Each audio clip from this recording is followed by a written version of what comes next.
My name is Sari Nomura, and I belong to School of Art and Environment, just as introduced. And well, I'm an exchange student from Japan, and while I'm studying in Leeds, I'm working on my research on cycling initiatives in Leeds with Dr. Lucy Middlemiss. And today I'd like to share my in-progress research with you all. So yeah, during my presentation, feel free to send your questions in the chat. I'm sure I have some time for questions and answer in the end of this presentation. So yeah, feel free to do so. Yeah, so let's start. Before I go on to the main contents, I'd like to ask you one question. So when you hear the word cycling, what comes to mind? And actually, I set up a poll in Teams chat, and actually to activate the poll, I apparently have to go back to the chat and then make it start. So yeah, let me take a few seconds to do that. Yeah, I think it's now activated in the chat, or like poll function. That's great, Sari. Yes, we can see it. Okay, perfect. Thank you. So I'll wait for like a minute for you to send your answers.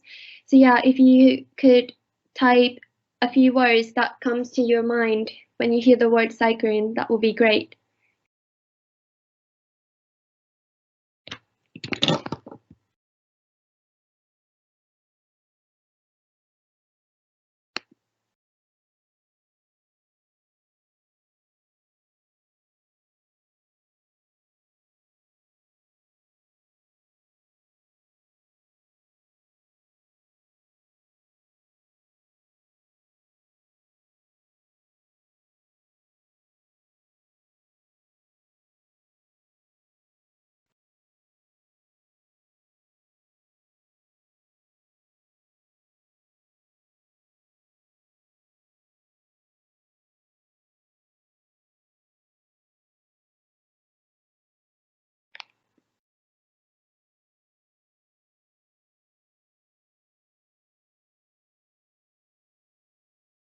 Thank you very much for all the interesting answers.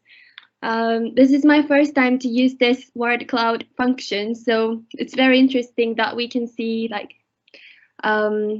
which word is shared the most, and like, yeah, it's very interesting. So I got outdoor as the biggest impression on cycling, and the second maybe health, healthy as well, and active, sustainable, active transport. Yeah, thank you very much for those various answers. So yeah, I'm so glad that cycling is taken as like positive way to like explore or like get exercise, and also like practical tools such as transport, like commuting. So yeah, I hope this presentation could show a massive potential and role of cycling, more than just transport or like exercise, but to make a sustainable and inclusive society and communities overall. So yeah, that's a great introduction to my presentation. So thank you very much. And yeah, if I go back to this presentation, can you see the slides? Are we back to the slides? Okay, yeah, perfect. Thank you very much. So yeah, to begin with, I'd like to introduce the outline for the presentation today. So firstly, I'll talk about the linkage between cycling and sustainable development goals. And I'll talk about the reasons why inclusive cycling is important and has a massive potential to contribute to achieving SDGs, which is an important element for this conference as well. And secondly, I'll introduce my research questions and aims of this research, and then methods and findings that I've got so far from the analysis of multiple different policies, and finally, next steps that I'll be taking in my research. So here, the linkage between SDGs and cycling. I'd like to emphasize that promoting diversity inclusion in cycling contributes to achieving SDGs, as they're closely related to each other, and you'll see why on the following slides. So when we look at gender equality in cycling, there's still a gap among genders. While 23% of men cycle at least once a week, less than half as many women and 80% of people who identified their gender in another way cycle at least once a week. And also, women report more near misses and experience and be concerned about physical and sexual assault. Therefore, inclusive and safer cycling reduces gender inequality in mobility. And as for number 8, decent work and economic growth, traditional patriarchal car-dominant city planning has been hindering cycling and also walking, which also reduces the chance of women being able to travel, work, and go to school. And this applies to not just women, but also children, elderly people, people with disability, and people live in disadvantaged areas such as poor quality of infrastructure. So it's important to create a city and infrastructure in which anyone can access food, work, education, healthcare service, and social activities, not just by cars, but also cycling. And as for number 10, reduced inequalities, cycling as an option of transport should be accessible to anyone regardless of their age, class, socioeconomic background, sexual orientation, ethnicity, and disability. However, the benefits and risks of cycling are not shared equally at the moment. To reduce inequalities in mobility, making cycling accessible to anyone is important. And moving on to number 3, good health and well-being. So in the UK, 1 in 6 deaths is due to physical inactivity, and it costs the UK £7.4 billion every year. And cycling could be a great solution to that, as it can help to prevent and manage over 20 chronic conditions and diseases. And for number 13, climate action, as much as 27% of the UK's greenhouse gas emission is from transport, especially from the use of petrol and diesel in road transport. However, cycling instead of driving saves 130,000 tons of greenhouse gas annually, which is equivalent to the carbon footprint of 160,000 people taking flights from London to New York. And moving on to the next one, quality education. So opportunities such as cycling training courses, not just for children in school, but also adults who are new or returning to cycle, is vital. And in fact, 44% of residents think that training courses would help them cycle more. And as for number 9, infrastructure has got a great role and potential in diversity inclusion in cycling, and making these facilities such as cycle lanes, parking, and storage available, and making the environment safe and easy to cycle eventually lead cities and communities to more sustainable and contribute to mobility justice at the same time here. And needless to say, to make this happen, strong partnership among government, local authority, charity organization, academia, local shops and cycling clubs is very important. However, when you say diversity inclusion in cycling, how is it understood and worked on by each sector such as national government, local authority, and so on. So this is my first research question. And the second one is, what challenges do they face? By addressing these questions, I aim to understand how each sector's policy or initiatives overlap and differs. And as we've seen from all the things that impact cycling and the many social issues connected to cycling, I aim to suggest a way to take advantage of interconnected feature for more effective partnership between different sectors and diversity inclusion. So for the methods, I applied to my research, policy analysis and interview. For policy analysis, I referred to Bucky's WPR framework, which stands for What's the Problem Represented to Be? I applied this framework for policy analysis because it's very critical in that it addresses questions such as how a certain issue is being thought about, what is taken for granted and not questioned in a certain policy. As for documents, I covered documents published by the Department for Transport, Leeds City Council, and Sustrans, one of the biggest charity organisations for cycling in the UK, which has been given the Queen's Award as well.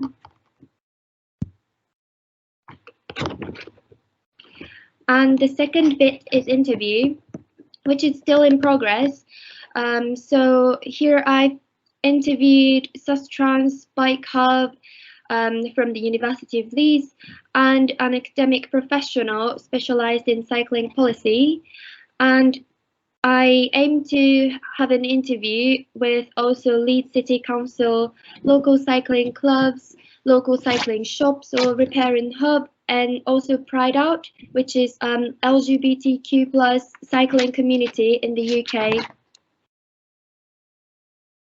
So in today's presentation, I'd like to share 3 findings from the policy analysis. So firstly, problems surrounding diversity inclusion in cycling from the policy documents can be categorized into 5 groups. So first one is politics, which include city planning, infrastructure, such as cycle lanes, storage and parking, and also development of assessment toolkit to measure the impacts or benefits of cycling policies. And second, tangible factors include the availability of e-bikes, adapted cycles, and the electric efficiency and charging stations availability. And for intangible factors, which include security, such as bike theft, harassment, and sexual assault. And human resources is also important to deliver, for example, cycling training and repairing workshop, and also promotion to embed a positive cycling culture with inclusive language and imagery. For instance, using cycle instead of bicycle is regarded as more inclusive in terms of language and imagery. Plus, education and opportunities for both children and adults to practice cycling. And as for market, it basically means the accessibility of cycles and equipment in terms of cost. And finally, individual factors include a need to raise drivers' awareness, safety behavior to create safer environment, both physically and mentally. However, they are not necessarily shared recognitions, and emphasized factor varies, depend on each sector. For instance, the needs of improving infrastructure for cycling is mentioned in any document, whereas the demand for inclusive imagery and language is mentioned only in the charity document. Also, it's important to recognize the relationship among these groups. For example, tangible factors and market are closely related to each other. So, moving on to the second findings. I identified mainly two elements as left behind or paid less attention to by any of the sectors. So one is the religious needs. There seems to be still little understanding or recognition. For example, conventional expectation for cycling excludes some types of modest clothes from imagery and also mainstream shop. And second is LGBTQ+ needs. For example, the book called Gears for Queers was written by a queer couple about their cycling experience as a disabled queer couple because they didn't see themselves reflected in cycling narratives.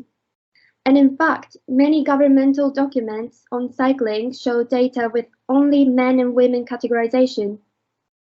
Considering that, we could say that intersectional perspective is still lacking in cycling policies. And finally, the third finding is that infrastructure for cycling is missed out in planning for sustainable infrastructure in Leeds. So in Leeds, infrastructure planning is divided into two local plans. One is sustainable infrastructure and two is green infrastructure. So the green infrastructure is mainly about nature, parks, and creating green spaces. And sustainable infrastructure is the one including a policy area called mass transit, led by West Yorkshire Regional Strategies, as the picture shows. Yeah. And mass transit means large-scale public transport system such as buses, trams, and trains. But this is the only one policy area mentioned cycling infrastructure within the whole sustainable infrastructure strategy. And as Leeds local authority, they say that there are no policies on mass transit within the local plan currently. Although infrastructure is a great part of cycling policy, the allocation and responsibility for cycling infrastructure are not clear, and what is more, cycling infrastructure seems to be handled only by transport strategy and cycling specific policy right here, and not in larger infrastructure policy. So I'm hoping to deepen this understanding of this allocation and responsibility with interview. So finally, I'd like to talk about the next steps I'll be taking. So the first one is the rest of the interviews and analysis of the results from both policy analysis and interviews. And after I finish this research, I think it will be also very interesting to apply the same method to research cycling initiatives in my home city, which is Fukuoka City, Japan, and make a comparison between Leeds and Fukuoka City, as they're as they've got very different circumstances in terms of culture, ethnic competition, and environment. So yeah, I'm very excited to proceed my research, and yeah, hopefully I'll have another time to present the completed research at some point. So yeah, here's the references, and thank you very much for your attention. Thank you, Sari. That was brilliant. Really, really interesting. I love the use of the forms within the chat. It was great to participate in that, so thank you.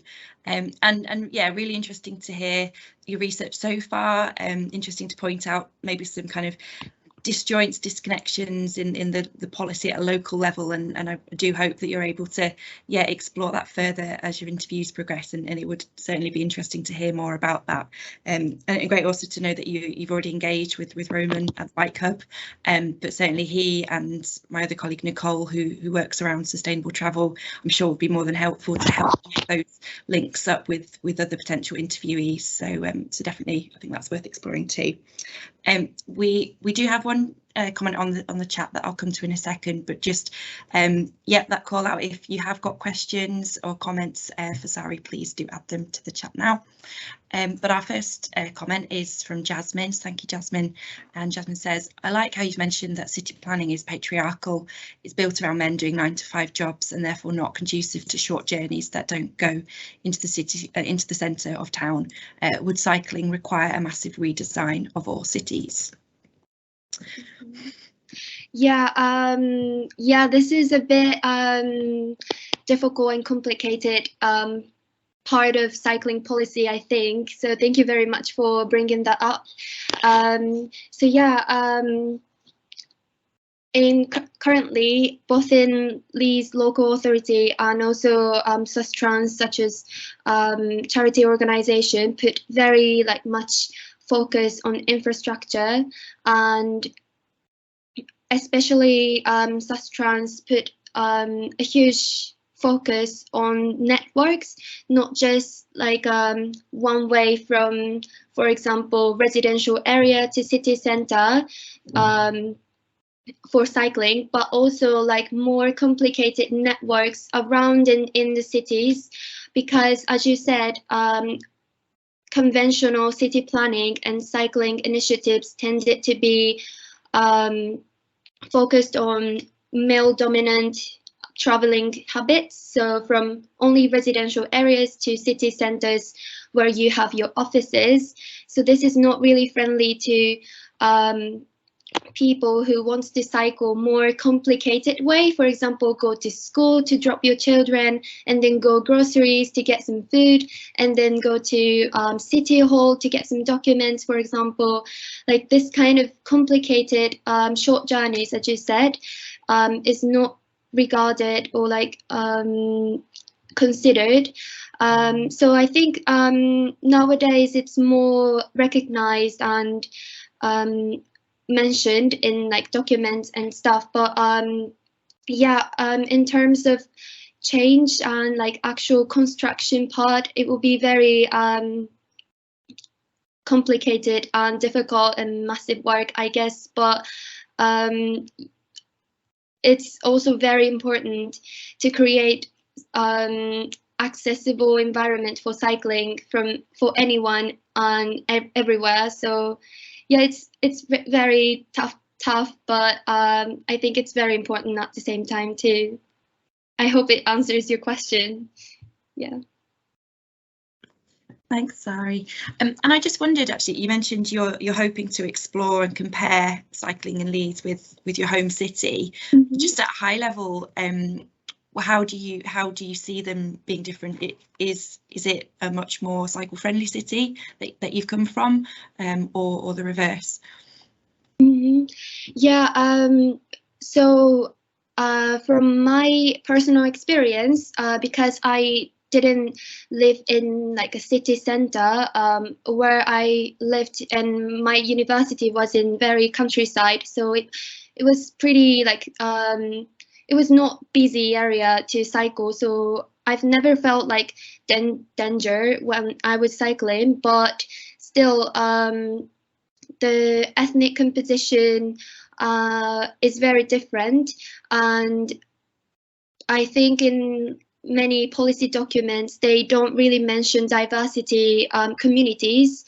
They just assume majority people in the area, and then there's a massive risk to ignore minority groups, I guess, in Japan. Especially Japan is really homogeneous country, so in that sense I think it will be very interesting to compare how the UK policy is more progressive in terms of diversity inclusion. And yeah, so I think this part is the one I'm very interested in. Yeah. Thank you. And we've just had a further comment from Ashley. So Ashley says, in terms of your interviews, have you considered additional contributors to your research to interview to provide perhaps an alternative opinion?